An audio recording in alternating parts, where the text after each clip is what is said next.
После продолжительных нерабочих дней, вызванных пандемией, театр потихоньку начинает возобновлять свою работу. 89-й театральный сезон, который должен был начаться в сентябре и ноябре, руководство театра открыло тихо, негласно, без помпезности. Работать надо.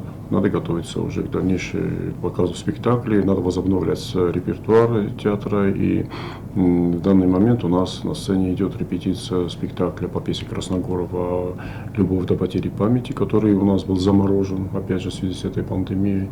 И сейчас возобновляется. Я думаю, что в скором времени зрители увидят эту премьеру тоже.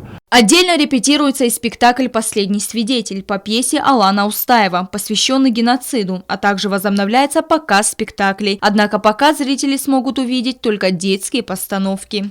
То представление, которое мы показывали на Новый год, это вот спектакль, который всем понравился детям. Это «Приключения смурфиков».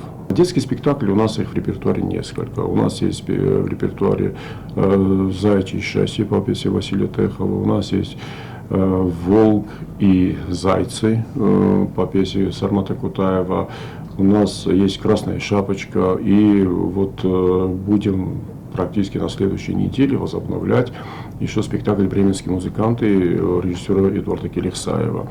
И я думаю, что вот эти спектакли будут таким радостным событием для всех наших детей. По словам Тамерлана Дзуцева, из-за политической обстановки, которая на сегодняшний день сложилась в парламенте, они не могут работать в полной мере и показывать спектакли для взрослого зрителя. Морально мы не можем на это пойти в связи с тем, что мы не уверены, придет ли зритель на эти спектакли. Мы не уверены, артисты выйдут на сцену или нет.